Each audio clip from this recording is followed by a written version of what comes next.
while she's working on that, I just wanted to do kind of a quick overview of the topics that we will be kind of covering today. As you heard, today we're talking about equine grazing. So what we have is I put together, since we can't really do in-person field days or conferences, I've put together a couple of videos that I went and shot at some local farms here in Maryland. So we have two different virtual farm tours that we're going to watch the videos for. And then after that, we'll do kind of a brief presentation and an educational discussion on pasture management. So I'm going to go ahead and start with the first video.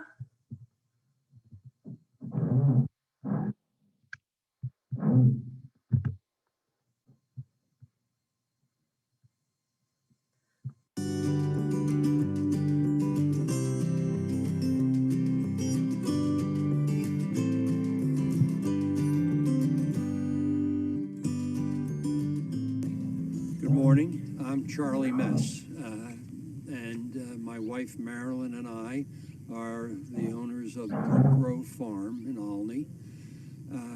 We purchased this farm in 1975 when there were fields and farms around us. Now we are the last remaining farm in this particular area.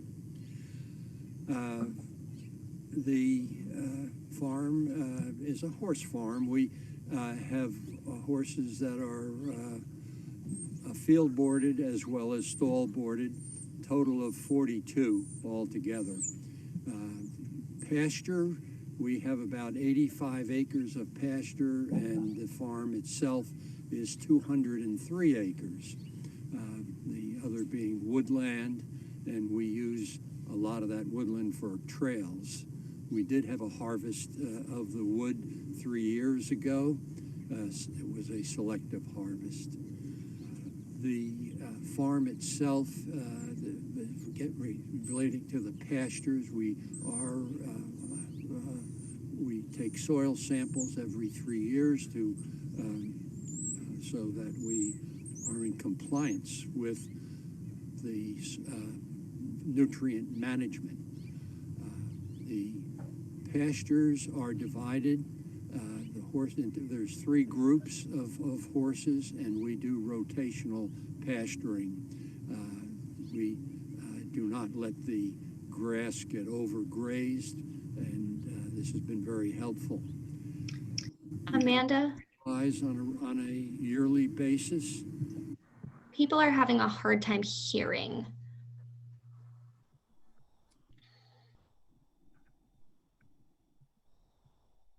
Okay, I have the volume all the way up on my end. Okay, yeah, I'm getting from some people that they can hear fine. Some people say it's hard to hear, and some people say they can't hear at all. Yeah, just a reminder for everyone to check your speakers, because we did a sound check prior to this, so hopefully it's on an individual basis. Yeah, it seems like it is. So just turn up your own audio. Okay, sorry to interrupt. Thank you. No problem. Some herbicide is used from time to time, and we use other management practices such as clipping weeds and mechanically weeding that way. We also harrow the pastures after the herd has been moved from one rotation to another. And if there's any areas that are needed for overseeding, we will do that. We've been very fortunate to have available the drill that Soil Conservation has, and we have a nearby seed company. So with the drill and the seed company and so on, we can take care of any spots that are in need.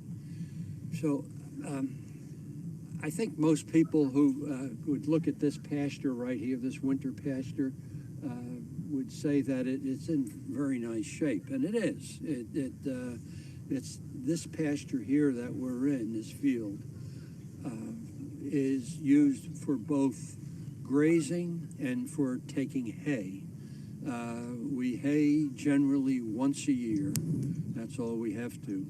And I use round bales, and that's done in the latter part of the spring.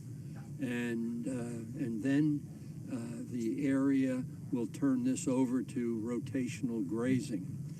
And the way I do it, I have multiple areas off to the east, and I'll mainly graze out there and save this field here for the winter pasture. There are 12 horses that are in this field, and they were moved in here somewhere right around Thanksgiving. And they've done a good job so far in eating it down. We did start putting out our round bale feeders in the beginning of this month, and they are both feeding on the pasture and using the round bales that we made. I have a barn for keeping the round bales instead of having them outside covered that type of way. I find it much better. And we do move the feeders every time we put a new bale in, because they will otherwise wear down the grass and even cause a depression around the area. So it's part of the management, that keeping your pastures in decent shape and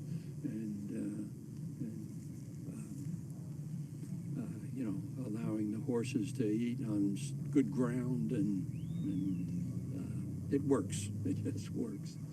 I mentioned before that in this particular pasture there are 12 horses. They are up at the other end right now. This is what I refer to as my winter pasture, where the horses are here from usually November through March, maybe into April, when the grass starts growing again. We move them here because the barn complex is right here, and the people who have their horses have all their saddles and bridles and so on nearby, and it's much more convenient. During the milder months or summer, we have them off from this area and rotating in different areas, and the people have to go out and bring their horses in. Gives them a little exercise too. I touched on before the drilling, the use of the drill for repairing areas that need to be done, and we use a pasture mix for that, and it's a combination of different types of grasses that are both palatable and sturdy for the animals to use. So now we're in a different pasture, and this is this is the largest pasture I have. You can see over this area. When I do rotational grazing here, I will divide this up into thirds or quarters and rotate the horses through the area. Now, when I set up the rotational pastures, I do use temporary electric fencing for that. I like the use of the electric tape. It's visible. We do put streamers on it, and it's generally battery charged. We have not had troubles with the horses respecting it. They know about electricity, I can tell you. And it's been an easier way to divide the fields.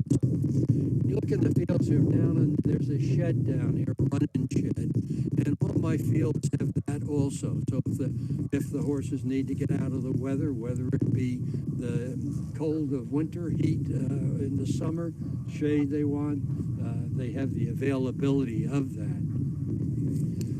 So to further discuss about how do we manage the pastures, We do use fertilizer, and it's usually more on an annual basis. Liquid nitrogen I use more than the dry fertilizer. However, when the soil samples show that I need more than liquid nitrogen, then we will use the appropriate dry fertilizer. When we do the soil tests, of course, we look for the main ingredients and also the pH. And my fields have through the years have been very good, and I've not had to add that much lime. My pHs are all within a good range. But when the time comes and we need to do it, I'll use a high magnesium lime. My supplier is Mullinix in Dayton, and they know these fields quite well, and they take good care of them that way once we go over all the data from the soil samples. I clip the fields. I don't let the weeds get up high. We do that at least at the end of a rotation where the horses have eaten down the pasture, and then I'll come in and cut the weeds down. And normally we try not to go too low on the pasture. We like the grass to at least reach a height of 4 to 6 inches when we do mow. And then we use a large harrow, 16 feet wide, that we break up the manure. It's most effective to do it in the warm weather, the summer, when the heat will kill the larvae of the worms. However, we do it all year long. We just after we rotate to break it up. And it looks nice too. I like my fields to look nice.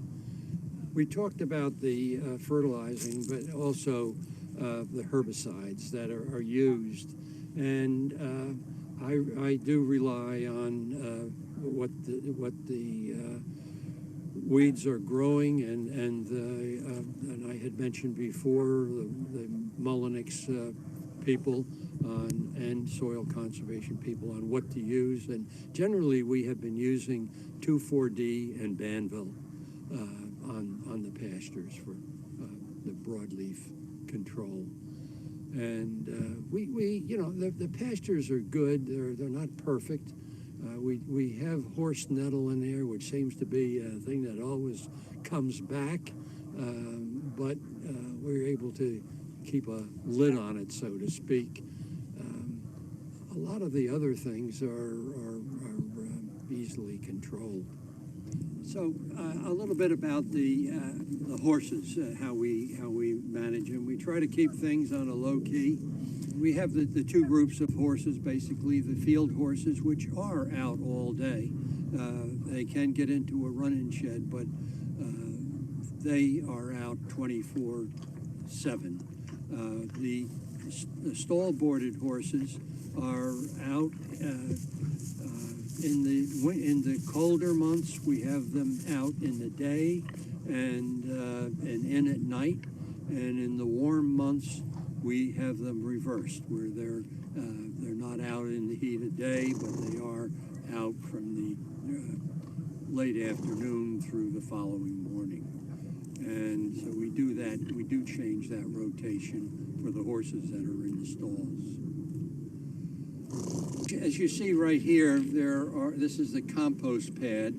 The pad itself was funded to a good extent by soil conservation. And what we do is we bring the raw manure out from the stable and have it in this initial row over here. And after several months, we will take the skid loader and turn it over and move it over where this row is right here. And you can see the difference that this has significantly gone through just being in here for about 2 months. I do have a thermometer to measure the temperature here, and that's what we gauge the turning on. The temperature should be above 140 degrees down inside that pile. And when that temperature falls down, then it's time to turn it again. It revives the whole process of decomposing. And by the way, the compost is used as a fertilizer on our fields. So there's an empty spot over there. Last week, we took the last load out for 2020 to be put onto the fields. After December 15th, you have to cease that type of operation until the spring, March 1st, I believe it is. But we mainly limit the area that we spread this on to an area where regular fertilizer trucks can't get in. And it's worked out quite well. We do use the setbacks 35 feet from the streams, and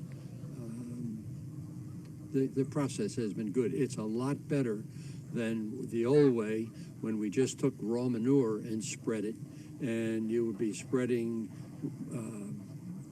weeds and worms and everything else. But the composting goes a long way in cleaning all of that up. The barn complex you have right here, this is the stable. There's 13 stalls, a tack room, a wash stall, and behind that is an indoor riding arena. And to the far right is my workshop, my man cave. And we use that for storage of our mechanized equipment. We also use it for social affairs when we can. With the pandemic, it's been very limited, but my daughter, who plays the violin with her children, they'll have a bluegrass festival here a couple of times a year. We've had dinners here. We've had weddings here in the field across the way. Some of the young women who grew up basically at Brooke Grove and riding the farm, and they asked me if they could get married here. And so this, you know, I really enjoy keeping this place in what I feel is good condition, but also having people come and use it. I touched on several of my, three of my 4 children are married here. The farm is great.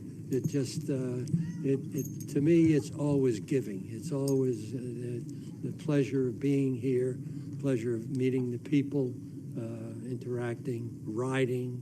We have beautiful trails, and we do have the indoor arena. We have an outdoor arena, jumps in all the fields and so on. It's quite a place. You should come and visit us.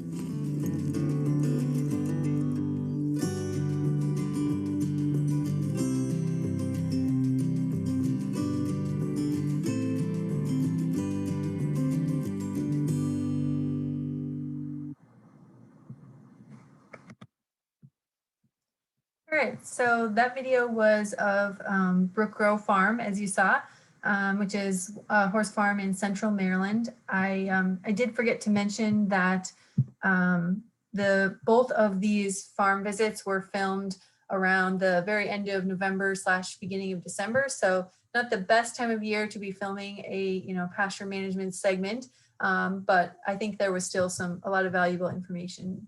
So I'm going to pull up the other video for our next farm.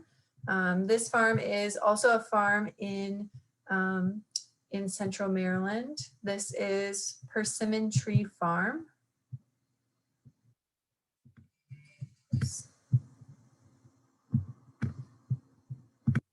I will share that screen.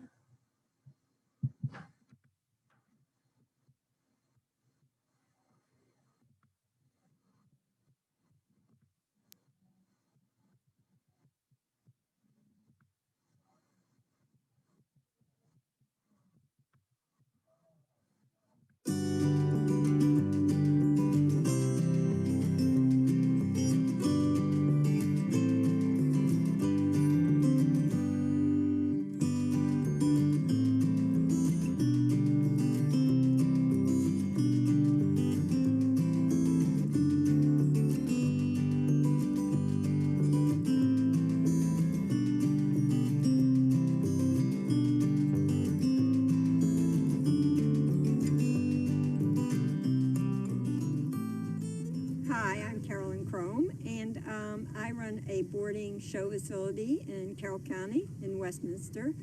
And I normally have 20 horses here.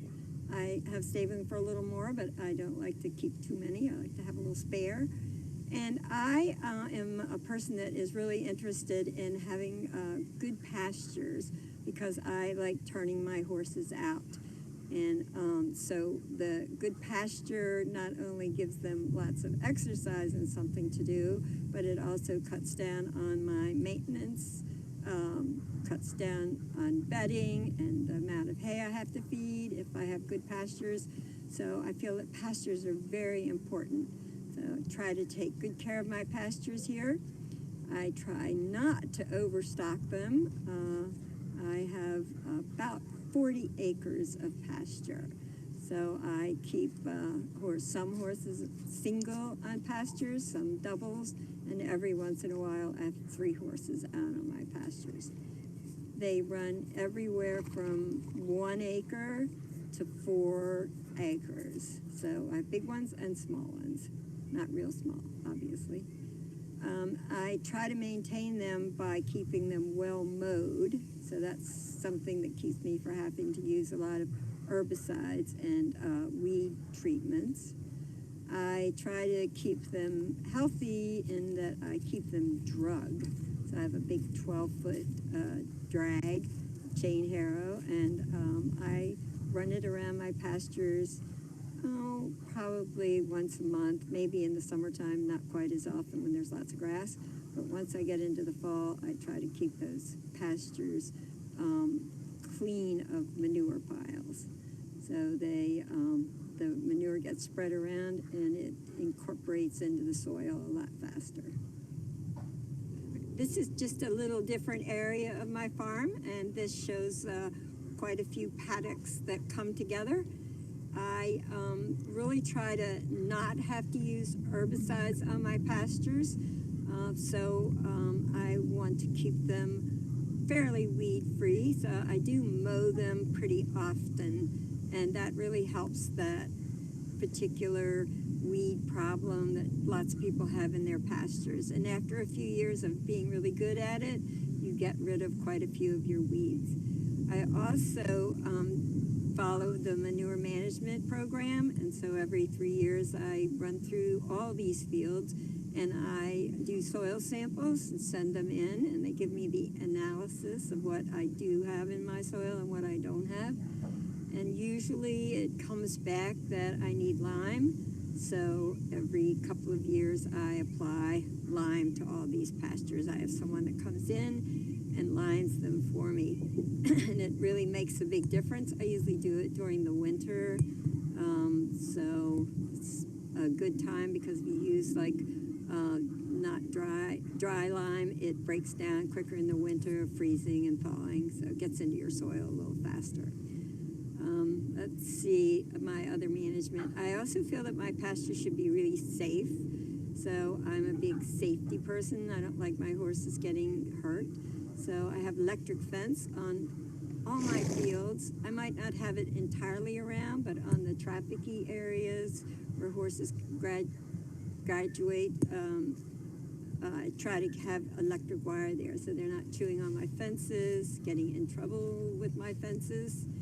I put my gates along a fence line. I don't like putting them in the corners where the horses can congregate and kick each other and fuss with each other, so I put them in the fence line. It's easier for people too to get their horses in and out.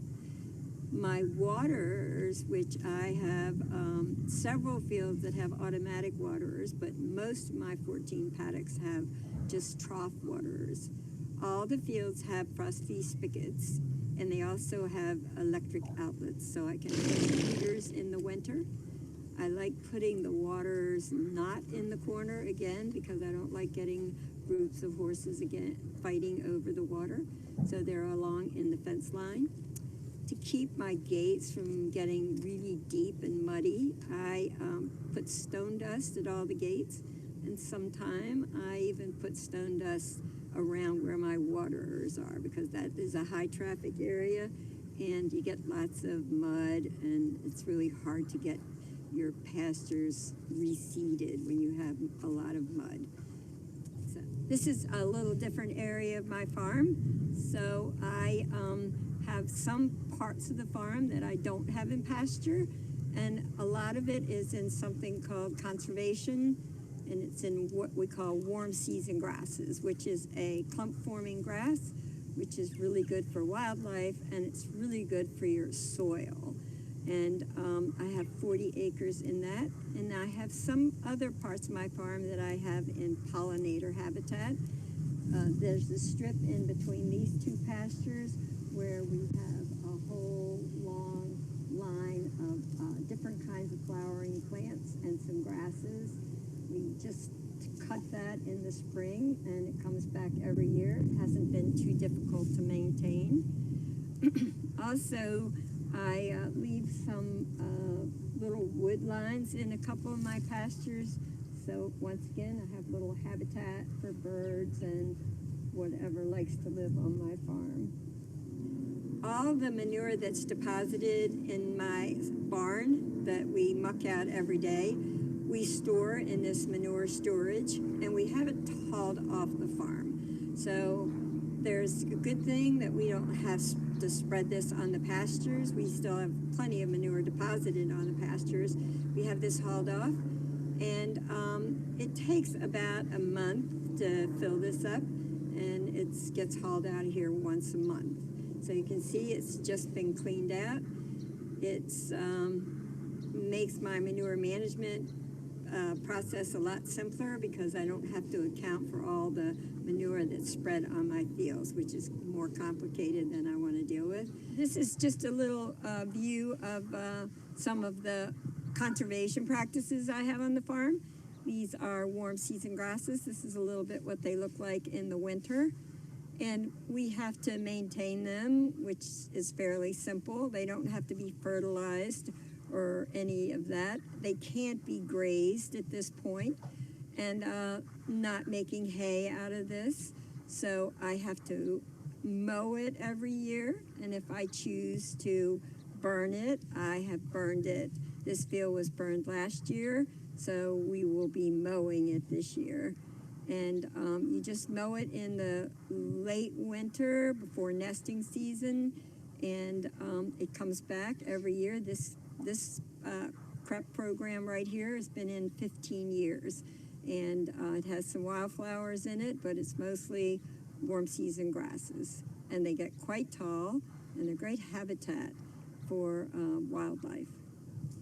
All right, this is a pasture where it's got a big hill to it, so it has great drainage, which is nice, but it's also a pasture that gets a lot of usage, especially up where the gate is and up where the barn is. So when I rent a cedar from the Soil Conservation District, I particularly overseed the places in my pasture that have taken a beating over the winter, the sparser places, the places that have had a lot of traffic and the grass has been just worn away. So you can take a look at this area here. This area, particularly up by the gate and along that fence line, gets a lot of wear and tear. So that's definitely a prime place where we reseed. Most all of the fields we have to reseed heavily around the gate area. And you can see that some of the grass is held up well. So just depends on what particular part of your pasture that you gets a lot of wear and tear. But I do it every year.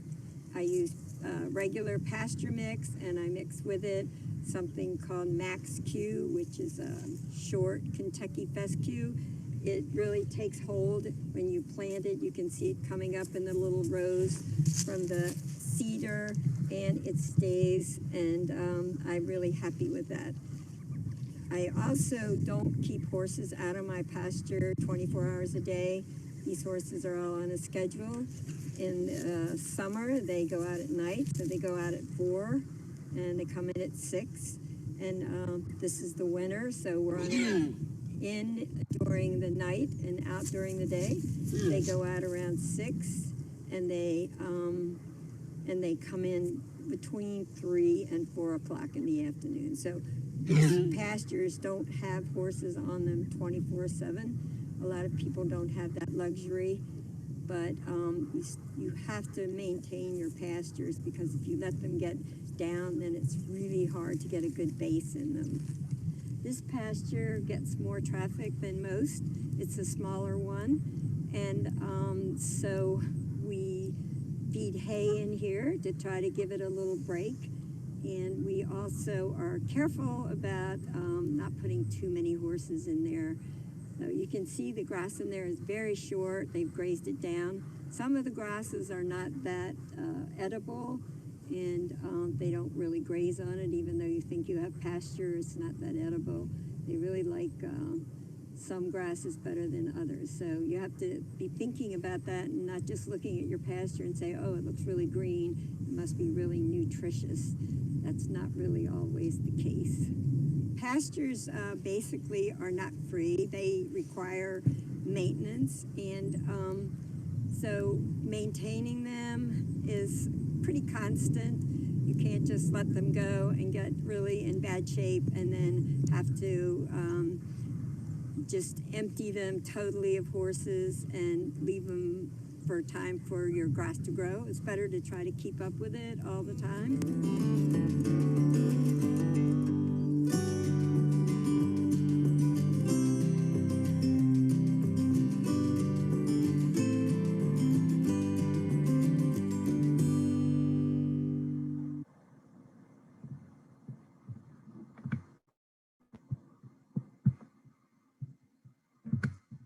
Okay, hope everybody, you know, got a few new tips or tricks from those virtual farm tours. And I apologize, you know, if the volume wasn't quite as loud as he wanted it to be, but there's only so much you can do with technology, I guess. So now I do see that Carolyn is here with us today, but we will have a little bit of time at the end for kind of Q&A or discussion if people have questions. But before we get into that, I just really briefly wanted to go over kind of some of the main points behind a lot of the things that you saw on those 2 pasture management visits. So I will share this. So this is going to be kind of like the why behind the things that you saw on those virtual farm tours. So, you know, here's the 2 farms we toured, Brooke Grove and Persimmon Tree Farm. And, you know, what you'll notice that those 2 farms had a lot of similarities in some of the different management practices that they talked about. They both do soil testing to figure out their fertility needs. They both use mowing or clipping as a method to control weeds in their fields. They both use a harrow or a drag of some sort to kind of break up manure and spread that across the field. They both try to avoid overgrazing as much as they can, but also recognize that there are fields near the barn that are the most abused or that are going to be abused, and those can be overseeded as needed. They both mentioned seeding with a pasture mix, so a diverse stand of forage species, and then they both feed hay on the pasture in the wintertime. But when we think about kind of, you know, some of the differences between the 2 farms, we saw that Brooke Grove, Dr. Mess mentioned he had, you know, 42 horses on 85 acres. Carolyn said she had 20 horses on 40 acres. So really that comes out to kind of a very similar stocking rate of 2 acres per horse, which is a really good starting point when you're starting to think about size and spacing for horses. One thing that they did differently is they used that 2 acres per horse in a slightly different way. So Dr. Mess at Brooke Grove Farm, he uses more of a rotational grazing strategy and rotates the horses across those different paddocks or pastures. And Carolyn talked about how she overseeds annually, especially in areas that are more heavily used, and she uses a more limited turnout schedule to try to ease the use on those fields. Some of the other, you know, differences, Brooke Grove, Dr. Mess mentioned, you know, using compost as a way to help, you know, break down the manure and then spread that on his field as a nutrient source. And a round bale, he uses round bales with feeders and moves those around, which we'll talk about in a minute. And at Persimmon Tree, Carolyn hauls the extra manure from the barn away, so she doesn't have to worry about it. And she uses primarily small square bales. So really, I wanted to kind of highlight, some of these key differences, because when we think about, how to set up a farm and how to manage a farm and what to do with a grazing program, there's really a lot of different ways we can go about it, right? So one of the first things that I always ask people is, what are your goals? Do you want to try to increase the number of animals you can support? Do you want to improve your forage availability, make that forage available for a longer time of the year, reduce your feed costs, look into things like, soil erosion benefits and maybe some conservation practices? There's a whole host of different goals, and that will kind of be the driving force behind how you want to set up and manage a pasture system. The other important consideration is resources. What resources do you have in place as far as land, space, water, labor, infrastructure, and how do you want to manage that? So we know that management options can range from something very simple up to something very intensive, right? On one end of the spectrum, we have a continuous grazing system where we have no rotational grazing. Our animals have access to that entire field. We can kind of, move that into a little bit more of a intensive or moderate managed system, and think about, maybe subdividing that field into quarters and rotating those animals through those 4 different sections. Or we can, take this a step further and we can really get intensive with it and rotate them much more frequently and subdivide even further. And this is all going to depend on, your goals for your facility and where you want to move forward and how you want to do so. So when we think about pasture management, a lot of times we'll see a field like this or like this, and we'll think, oh, okay, this field is green. I can see, there's grass growing on the whole field. But unfortunately, when we look a little bit closer, a lot of times this is kind of how fields first look when they're, moving from being a well-managed field into kind of that overgrazed or poorly managed field. So, the grasses get shorter. Eventually that leads to, those bare areas opening up as those forages cannot withstand that grazing pressure. And it's important to note that there is no forage species that's going to persist if our pastures are continually overgrazed. So if we don't implement some form of pasture management, eventually we're going to end up, with one massive dry lot, basically. So really what this comes down to is good pasture requires good management. And this can offer, the whole host of benefits, things that were mentioned in those videos, things that we'll be talking about, in the rest of this presentation, but improving the integrity of the pasture, the longevity of the pasture, helping with those soil or conservation benefits, increasing the productivity and the quality of the forage in those pastures. So what we're going to do for this presentation is go over just briefly, I think there are 6 kind of basic best management practices that I like to focus on if people are looking to improve their grazing or kind of take their management to the next level. First and foremost is soil fertility. So you heard soil fertility come up in both of those videos. Both Carolyn and Dr. Mess, take regular forage sample or soil samples, and have those analyzed so they know what nutrients are present in their soil. And this is because we know that soil fertility plays such a critical role in our forage systems. So, you see this whole list of things here that are all involved with soil fertility, forage establishment, root growth, the amount of nutrients that those forages can uptake, yield, the vigor of that stand. All these things are associated with the fertility in that soil. So to kind of illustrate that a little bit, we know, first and foremost that soil pH affects the utilization of other minerals. So you heard them both talk about, looking at their soil pH and applying lime if their soils get a little bit too acidic.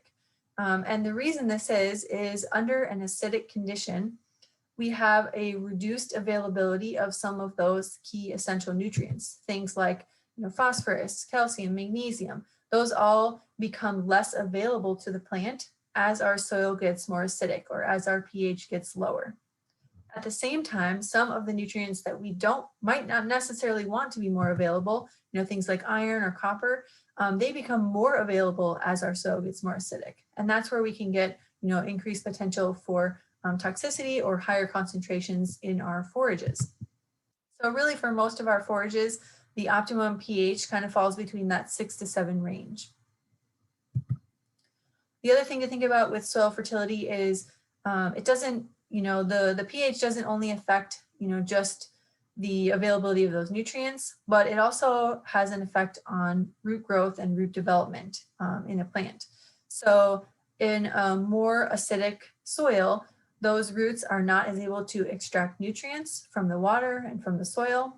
There's less mineralization of organic nitrogen. There's less nitrogen fixation. If we have legumes like clover or alfalfa that are capable of fixing nitrogen in our forage stand. And you can see from the image on the right, the effects of that soil acidity on the root growth of those forages. So here is, just an example. This is a photo from down in North Carolina, but I just wanted to give you kind of a visual perspective of the difference in, no soil fertility versus soil fertility. So these two pictures are from the same field, the same ground, same, crop history. Everything was the same, other than they took soil samples, and for the field on the right, they added the nutrients according to their soil test. And for the field on the right, or the left, excuse me, they did not add any nutrients. And you can see the difference in the new planting and in, how much forage growth was there just based on that simple change in fertility. So I kind of stole this slide from another forage specialist, Dr. Dennis Hancock.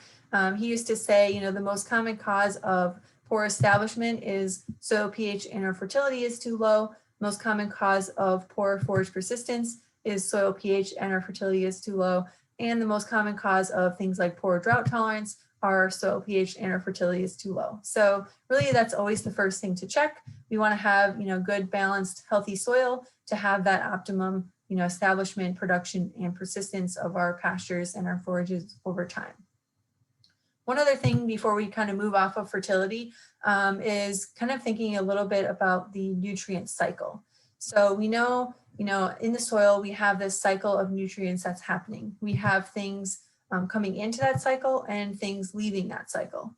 For example, things that might be going into our nutrient cycle are, mineralization of, nutrients in the soil. So kind of that natural turnover, that natural mineralization.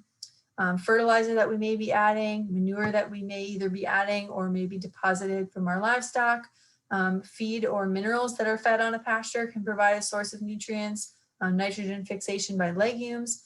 And then on the other hand, we have, outputs that are going out of that field or leaving that field. And these are things like if we harvest a forage and remove that forage from the field, livestock will remove some, livestock products that are taken off the field. Those will remove some nutrients. And then we have loss pathways. We have things like runoff and leaching that we try to minimize, but there will always be a little bit of loss happening in this cycle. So the thing with soil fertility is because it's a cycle, we really want to maintain that balance. If we fall on the end of having our outputs be greater than our inputs, what we're doing is really mining that soil for nutrients. And we know that harvesting or grazing forages does remove nutrients, and we need to keep that in mind when we're thinking about our fertility needs. One thing I will say that is a pro for grazing is, under a hay production setting, we're removing a lot more of those nutrients from that soil. By taking that forage growth and removing it from that field, we're taking away a lot of those nutrients. And of course, the higher the yield we have of that hay, the higher or the more amount of nutrients are being removed. So you can just see some examples of, a table with some of the kind of average removal of different nutrients by our different forage types. And those are on a per ton basis. Under a grazing setting though, we have a lot less removal because we have some nutrient cycling, because we know that what goes into the animal also comes back out, right? So a lot of those nutrients are kind of recycled through that animal and redeposited onto that field through manure or urine. But one thing to think about from a grazing management standpoint is how uniformly are those nutrients being redistributed. So we know that, livestock don't always, deposit their nutrients evenly across the field. You may have seen fields that look like this before with, little clumps here and there from places where, manure or urine was deposited. And we know that livestock like to congregate, and they like to, stand in the shade or stand around a water source or stand around a gate. And so a lot of times that leads those areas to be, have a higher concentration of nutrients versus other areas that they may tend to avoid. So a really interesting kind of study that was done, they looked at the amount of years it took to get one manure pile per square yard on a pasture. And under a continuous system, so the livestock had access to that full field, it took 27 years to get one pile of manure per square yard. Under a rotational system, we can see that be decreasing as we're kind of, making those animals move from area to area and spend more time in areas where, they may not otherwise have spent as much time. So we can get it down, to 1 to 2 years with a one-day rotation. Also keep in mind the same kind of concept applies to hay feeding. How are those nutrients redistributed? So they've done work looking at, different hay feeders and looking at kind of nutrient deposition across the field. So you can see from this figure, with one stationary hay ring, you can tell right from looking at this image where that hay ring was, because all those little spots are where the nutrients were deposited. Versus if we either move that ring around or unroll our hay, we can kind of help disperse those nutrients across that field. And this is where something like what Dr. Mess was talking about, where he said he moves his hay feeders from place to place. This is helping with the redistribution of those nutrients across that field. And you can see here, you can actually see it in like the Google Earth or the aerial view, how those nutrients are kind of, being placed or moving across those fields under those different situations. So the summary there is, it's good to feed our hay on places that are kind of nutrient poor to add some nutrients back to that area, and also to move our feeding spots around. So we're kind of spreading those nutrients around back onto the soil. So moving on from soil fertility to kind of our other best management practices. Number 2 is use rotational grazing. We've already kind of touched on this, but we have our different grazing management systems. And we know that under a continuous grazing system, the animals will tend to select, what they like. They'll tend to go to places in the field where they prefer to be, and they will continue to graze in those places. So what this results in is a lot of those good plants or those desirable plants disappearing, and more of our less desirable plants, whether they be weeds or just kind of other undesirable forages, are left. And this has an influence on the utilization of the forage within a field. So what % of that field are those animals actually utilizing or actually grazing? And, they say that under a continuous grazing situation, we're really actually only using maybe 30 to 40% of the forages or the forage within that field.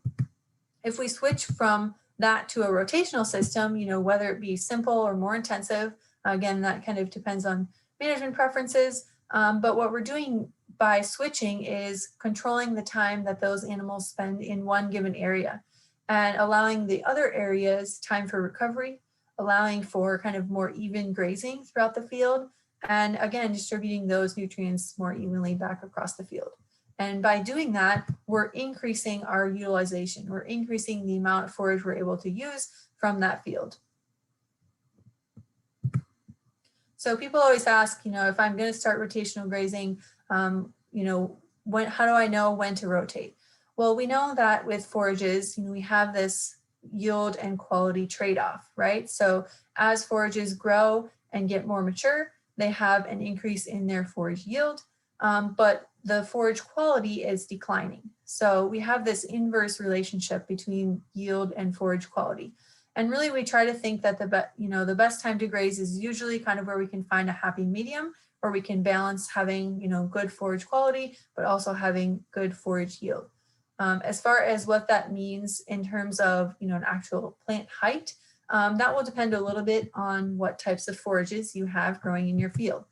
So, I don't expect you to read all of this, but they have established, recommendations for different forage types and, the target begin grazing height or the target height for when we should be grazing those forages. And since, a lot of our area is predominantly, cool season perennials, I just pulled out a few of those, and you can see that, it does vary a little bit, but on average, if we kind of shoot for that, 6 to 10 inch range, that's kind of where maybe we'll try to hit that sweet spot. So after rotational grazing, and this kind of goes along with rotational grazing, is allowing for adequate rest. So we know that rest is really important for our forages.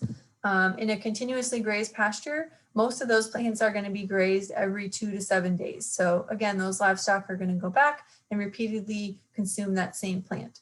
This is harmful from the plant perspective because those plants really need that time to regenerate their carbohydrate reserves. So they need to replenish those energy reserves in order to be able to continue to regrow. So we know that proper rest following grazing is key and does allow for a quicker plant recovery. To visualize that a little bit, here is some plants that were grown in a greenhouse over at the University of Kentucky. The pot on the left was clipped every week to 1 inch. So that's to kind of simulate a more continuous grazing system. And the pot on the right was clipped once a month to 3.5 inches. So that was to kind of simulate more of a rotational grazing system. And this photo was taken on the day that they clipped those plants. So day 1. And 6 days later, here's what the regrowth looked like on those very same plants. You can see that the regrowth is much quicker from the plant that has had that adequate rest period versus the one that has been clipped every single week.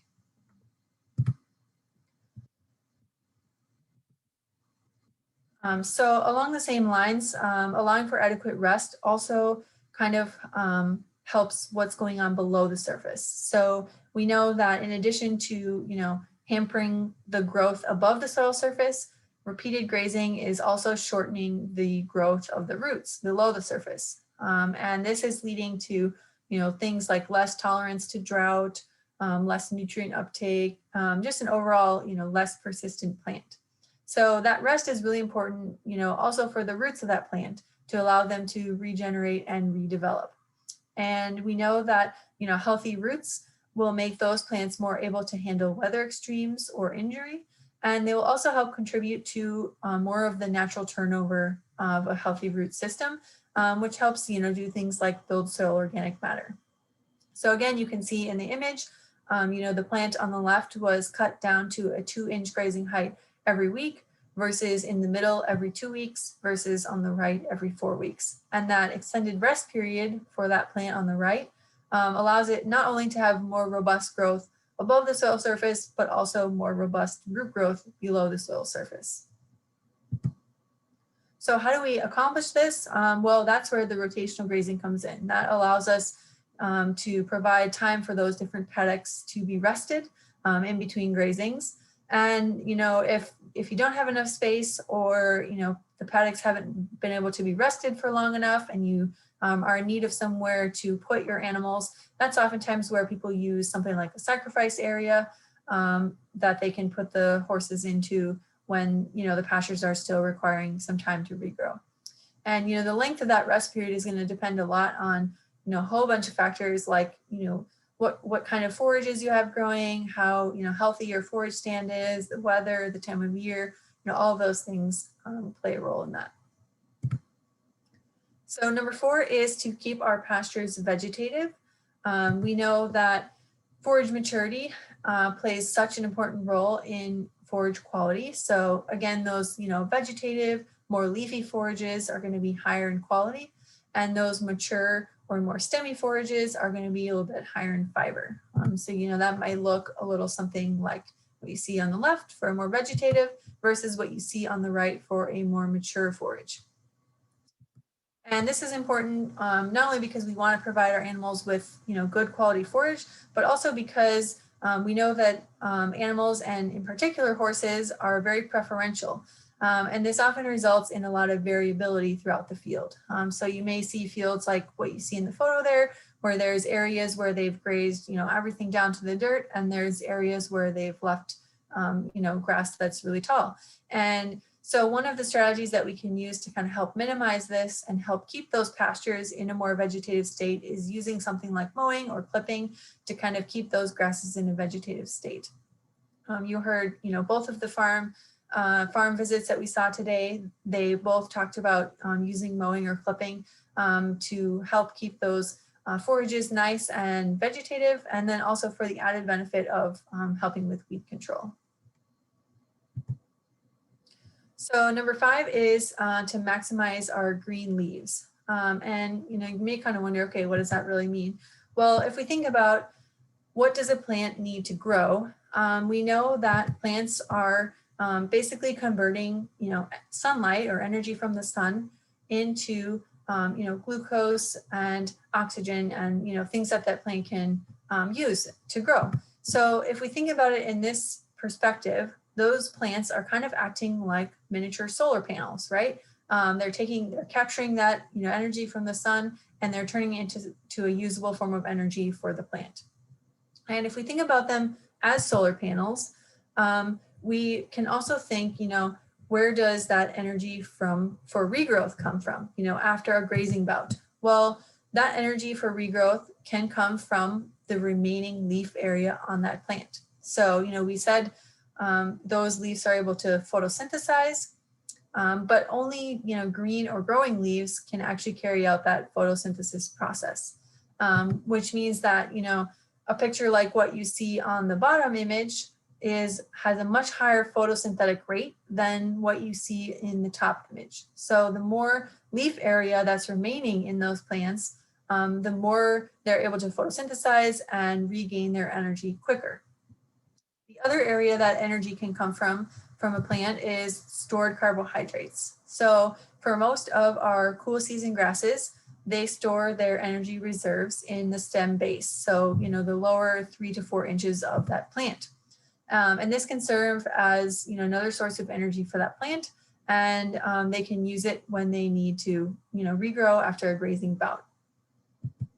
So if we think about from that perspective, if we use a lower grazing height, or, we have less green leaves remaining, if you will, there's our lower grazing height. This will leave less leaf area for that plant to photosynthesize. So that plant is, has a lower rate of photosynthesis. It's not, making energy as quickly. And it will also leave less stored carbohydrates remaining in that plant because we've removed some of that stem, the lower stem where those plants are storing that energy. So we have a smaller green leaf area, and we have, lower energy overall.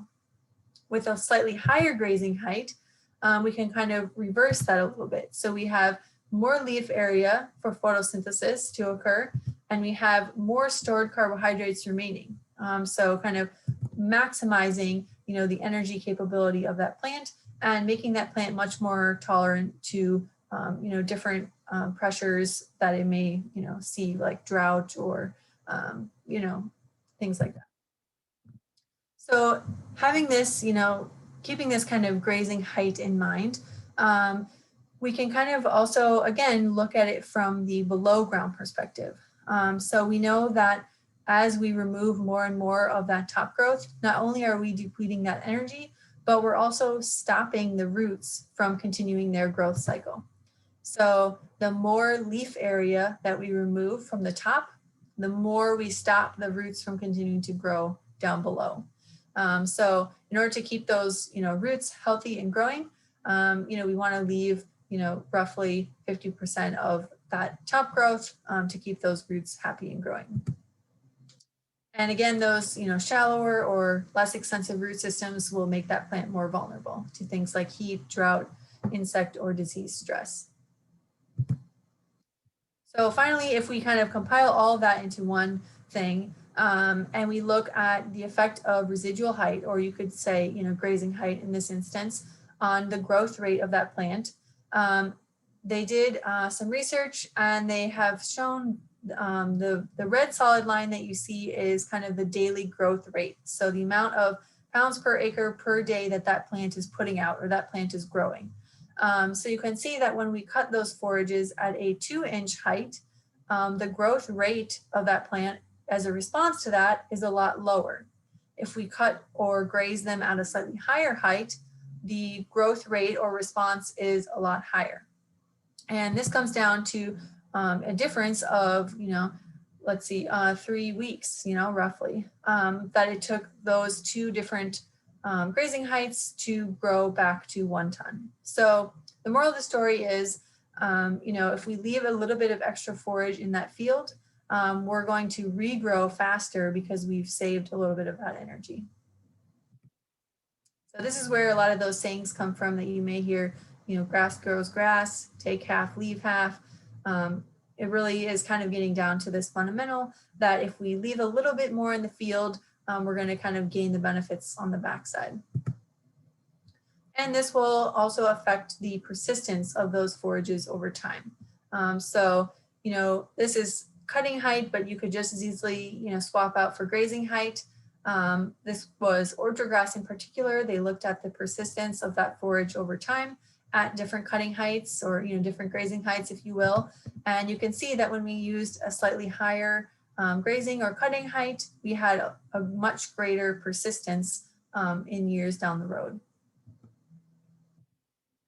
All right, last but not least, the last point is to control weeds. So we know that weeds compete with our forages for light and nutrients and moisture and space. So it's important that we try to maintain a healthy forage stand to outcompete those weeds and keep them from encroaching. We know that clipping or mowing can be an effective strategy to kind of eliminate the seed heads, especially on any of our annual weeds, and kind of prevent them from reproducing in that way. And then we can also use herbicides. We have a number of herbicides available, but this will depend a little bit on what weeds we have present in our field and which ones we're looking to control. So there you have 6 grazing best management practices to follow. Easy peasy, right? So I know I kind of went through all of that fairly quickly. I didn't want to keep us too much over our time. But I'm happy to stick around and answer any questions if there are any.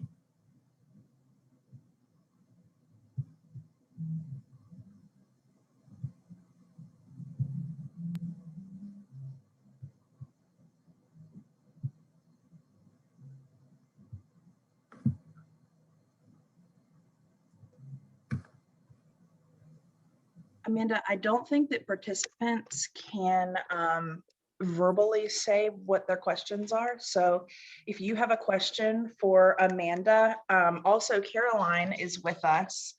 You can put it in the Q&A or the chat box. Okay, yeah, I'm pulling up the chat now.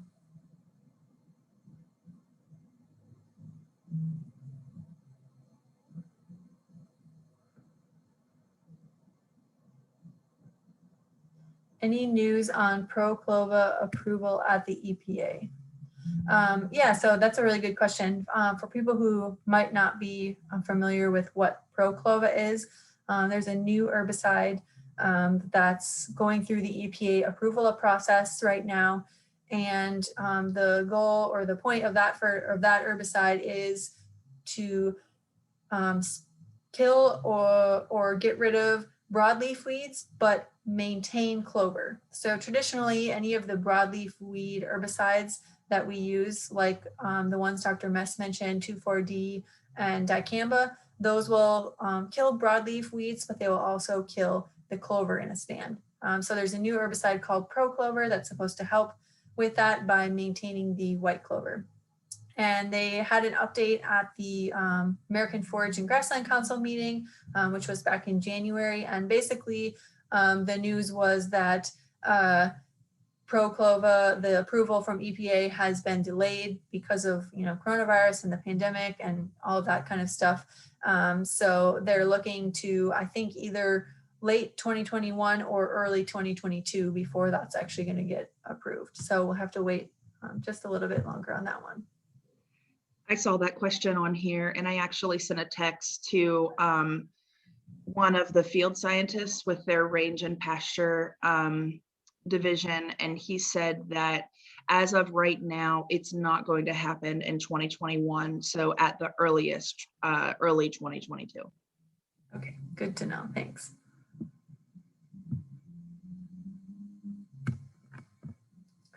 Okay, we had someone said, I'm wondering as we learn more about the dangers of lush pasture on our equine population with obesity, laminitis, and insulin resistance on the rise, how are we balancing the need for lower quality, more diverse forage with our desire to cultivate green, weed-free, and aesthetically pleasing pastures? So that's a really great question, and it brings up a couple of really great points.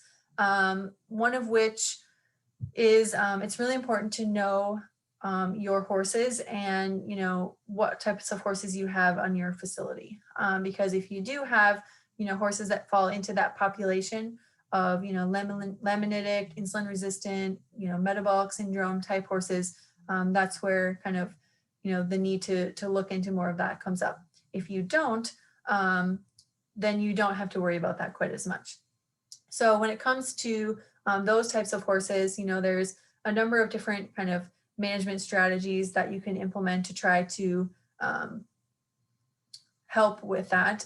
One of actually the most common misconceptions that I see is those pastures, sometimes people have said, I want my pasture to be overgrazed because I don't want very much forage out there for my insulin resistant horse to eat it.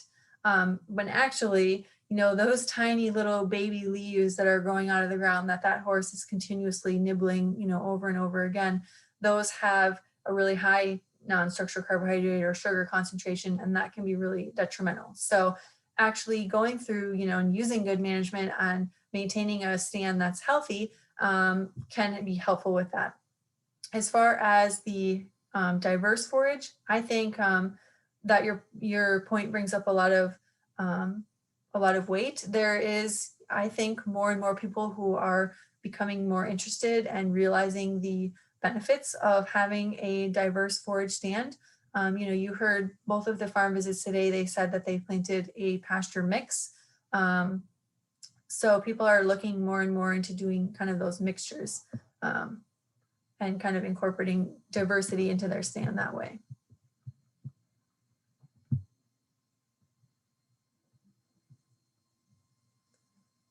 We had someone said, I'm used to ruminants. Has anybody done strip grazing with horses and been able to avoid founder? That's a really good question. I don't actually know of any particular association between strip grazing and founder. I don't know if any of our other, if Jess or anyone has heard of that association before. I would think you would be perfectly able to do strip grazing with horses, as long as you're doing it properly and not have, any health concerns coming up with that.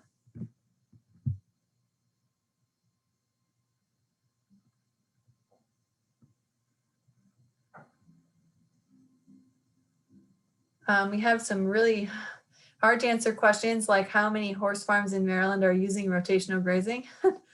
I honestly have no idea. I'm still relatively new to Maryland, so I haven't been here for a super long time. I would say the majority are probably not using rotational grazing, but we're hoping that, things like today can help start to convince people to do otherwise, even if it's just, simply subdividing a field into two and flipping, one half to one half. You can already, start to see the benefits from rotational grazing.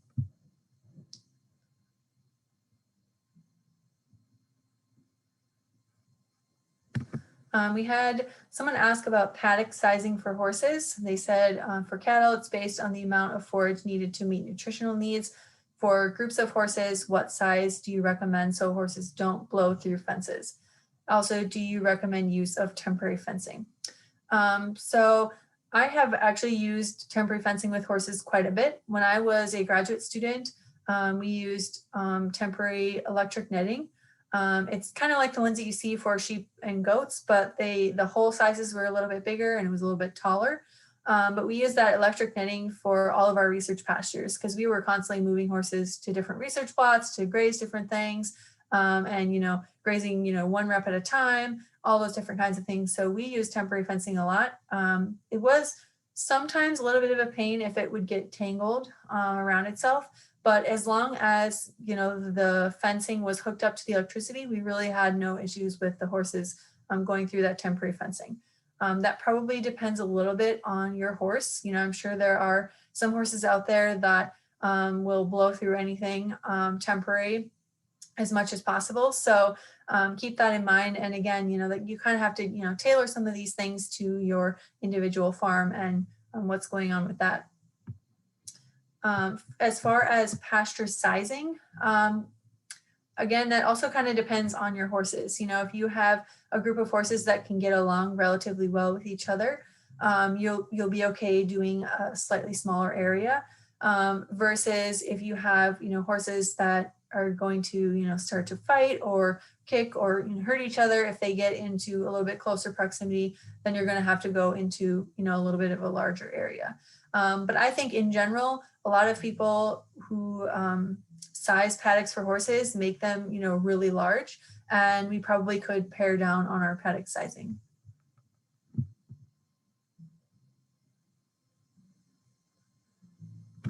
Okay, we had a question. Has anybody looked at soil organisms and soil fertility? How do horse wormers affect soil organisms and soil fertility? That's a really good question. I would have to look more into that, to be honest. I haven't done that much reading up on horse wormers and their effects on soil fertility. I'm sure there are people looking into it, but I will have to do a little bit of digging. So I'll have to follow up with you on that question. A similar question someone had asked about dragging fields and parasite loading. So there is some evidence that dragging fields to kind of break up those manure clumps can help mitigate some of the parasite loads, but that is only if the dragging is done during periods of the year when the weather is really hot and dry. So if you're breaking up those manure clumps during those hot, dry periods and kind of exposing them to the sun, heating up that manure much quicker and, minimizing a spot for those parasites to continue to reproduce, there is some help to that. Doing it, if it's rainy or wet or really cool out, probably is not going to have quite as much benefit. Someone asked, how much land do you need for rotational grazing? They only have 2 acres of pasture and 1 horse. So you can do rotational grazing on any size of land. This kind of ties back to, the paddock sizing question from earlier. With 2 acres of pasture and 1 horse, you could divide that in half and have 2 1-acre pastures. You could divide that into, 4 sections and have 4 half-acre pastures. Either of those options would be perfectly appropriate. And then, I always suggest kind of starting small. So, start with 1 or 2 subdivisions and then, see how it goes, get a feel for kind of the temporary fencing or however you're going to, whatever you're going to use to subdivide it. And then, proceed from there. And you may find that, it gets easier over time as you get more used to it and as your horse or horses get more used to it.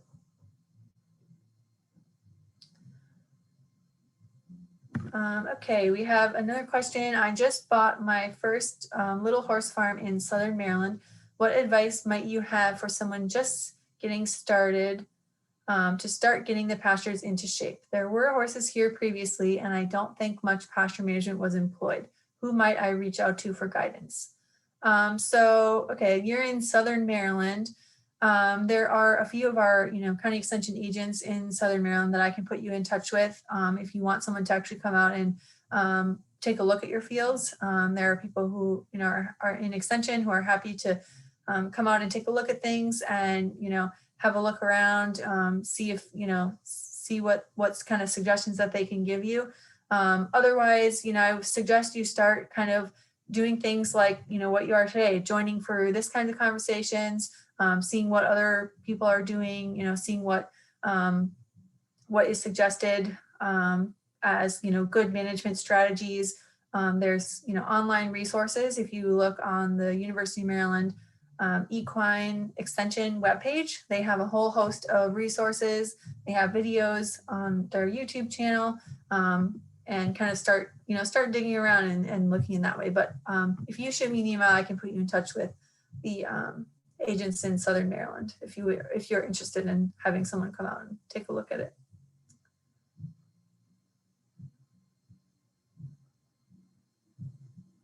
Okay, Jess has put the links to our Facebook and website.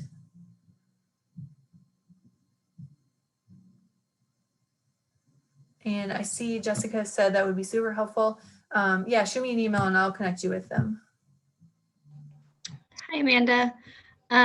So there are a couple questions in the Q&A as well. It's separate to the chat, most of which you've already covered with the other ones. But someone asked here, are any of the new Bermuda hybrids such as World Feeder recommended in Maryland or Lespedizia? Lespedeza. Oh, thank you. Yep. Grass, especially if you're in the southern part of Maryland, I have noticed more and more people starting to use more of the warm season forages, whether that be summer annuals or things like Bermuda grass, Lespedeza. I think both of those, if you're especially in the southern or eastern part of the state, could be options for pasture. And then if you could share, if you don't mind, share your email. Oh, yes. That would be great. Some people have asked for that. I just put it in the chat. Perfect. Thanks so much. And I see someone else had said that they used a polywire with great success. So I think the key with the temporary fencing and the electric fencing is making sure that you have a good source of electricity and a reliable source of electricity. As long as you have that, horses, all livestock, horses included, really, in my experience, have respected it very well. You heard Dr. Mess said that he used the electric tape, so it was a little bit wider, a little bit more visible. I've used polywire with my horse. I've also used, as I said, the electric netting. So you have different options and you can kind of figure out what works well for you. I see someone asked about the paddock paradise. Is just clarifying for me, is that the track system? Yes. Okay. So I, to be perfectly honest, have not had a lot of experience working with that. I think I've only seen one, maybe one or two times. I think as long as it can be implemented in a way that follows kind of these, basic strategies, like, allowing your pasture to rest and, using good management when it comes to grazing and all of that stuff, I think it's a perfectly reasonable and perfectly great option, especially if that's something that works for you. So I will say I'm not super familiar with it, but I don't think, offhand that it has any red flags really or anything like that.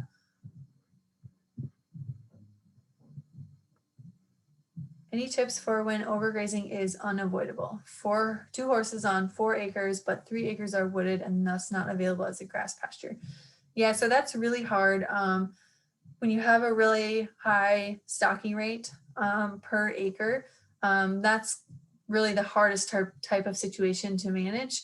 The best things that you can do are try to use some of the strategies kind of that Carolyn Chrome mentioned in her video. So, you saw that she has, limited grazing to, certain hours of the day. She kind of plans to reseed those fields fairly regularly, especially in areas that get overused or, are closer to the barn and are more heavily used. And, you're just going to kind of, in that situation, unfortunately, you're going to have to kind of plan to have to do a little bit of more input, moving forward.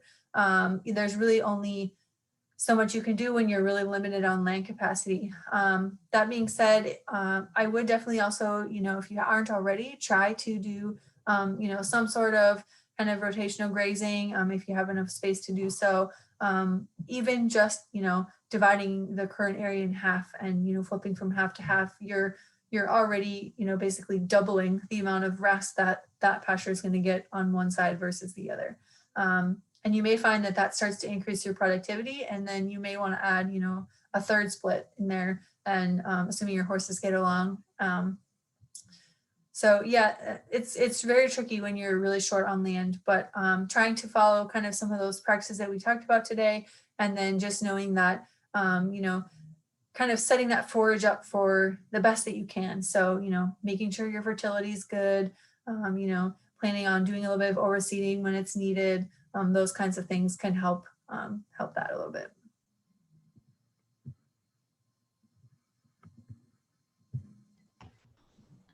It looks like that's all the questions we have.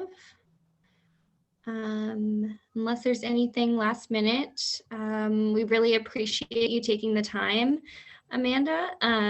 It was really great, and that was a lot of great input from our attendees, so we appreciate it. Our next webinar will be next Wednesday, and it's focused on finishing. And everybody who attended today and registered for today, you will get the recording of this webinar, and then any ones in the future, as long as you register, even if you can't be here in person with us, we will send you that recording so you can watch those webinars after the fact. But thank you so much again, Amanda. We really appreciate it. Yeah, no problem. Thanks for having me. Thanks. Have a good one. You too.